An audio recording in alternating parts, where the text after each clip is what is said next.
Hello everyone. Welcome to our channel ISC Steno. We are starting the passage at speed of 80 words per minute. Start. With regard to the various policies enunciated in the budget and the taxation and the various incentives offered, I have nothing more to comment on, as the entire subject has been covered by the honorable member, analyzing each and every taxation, the incentives and the impact of such measures on the entire nation. It is an admitted fact that when we embrace both the private and public enterprises and we plan according to the policy by accepting these two together, we cannot satisfy the entire lot of the people by any measure that has been chalked out to plan our future. So, it has been extremely criticized by the honorable members opposite, especially the communist benches, that the entire budget represents what they, in their standard critical way, call the Anglo-American capitalist, with such a tendency to criticize. Even if a measure is introduced to curb the use of cosmetics or something of that sort, the same type of criticism you can hear from that side, because it is a section which does not make a factual study of a measure that is introduced in the House. It is a section which supports only those measures that matter to its interest and not otherwise, and thus it directs all its criticism against otherwise beneficent measures. Madam, there are certain measures in the budget which concentrate on help to the forthcoming of capital for the development of industries. In the same way, we have certain measures introduced which are aimed at decentralizing capital so that the economy may be a socialist one at a later stage.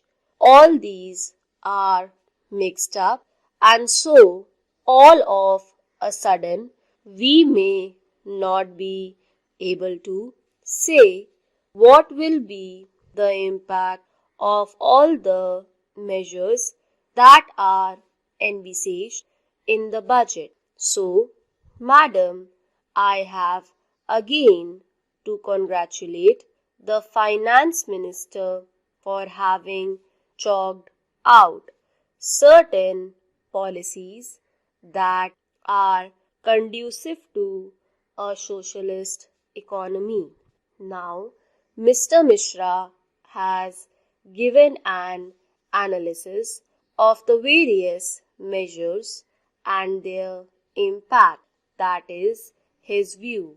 But the Finance Minister has also taken into account the impact that they would have on the nation as a whole, After the introduction of these measures, I congratulate the Finance Minister for his sagacity and foresight in checking out policies that will be conducive to our economy, the socialist economy to be established in our country within a short period.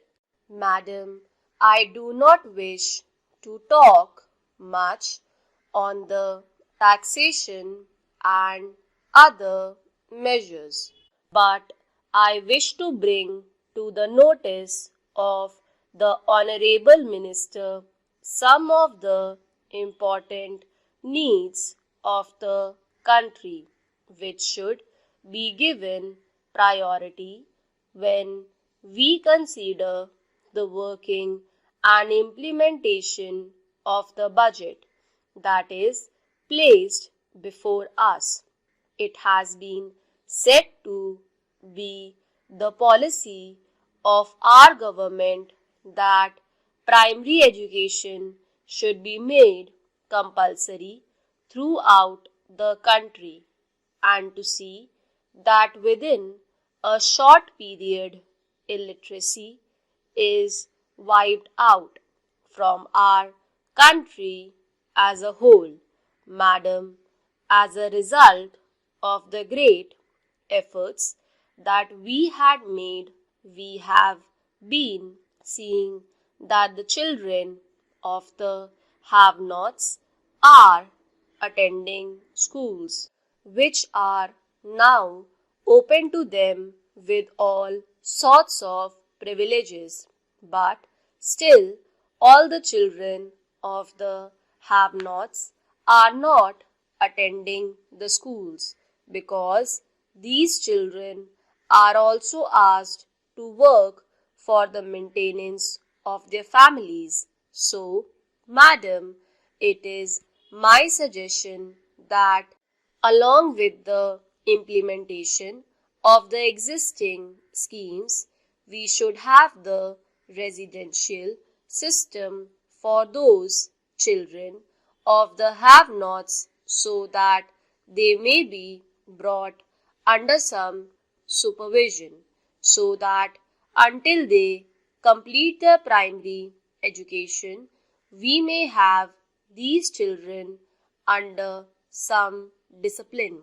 Similarly, Madam, when we think about the implementation of the educational schemes, we will have to think in a national way. It had incessantly been brought to the notice of this House that it is highly necessary that we should have a national scheme for secondary education. This national scheme is absolutely necessary to effect national integration if, according to the present policy, each and every state is permitted to have their own regional language as the medium of instruction. I fear, Madam, that at a later stage, the people from the South may not be able to understand what the people of the North say at a joint conference about the various aspects of education with the various changes that have taken place in this country in the matter of education. And suppose some people educated in the South go to the North for a conference at the national level, the people in the South and the North may not be able to understand one another what the different people have to say on matters of education, and some may not be knowing the languages in which the other people speak. So, madam, it is my contention that there should be one and the same language as the medium of instruction throughout the country. So, I do not say that the present medium of instruction should be continued forever. Stop.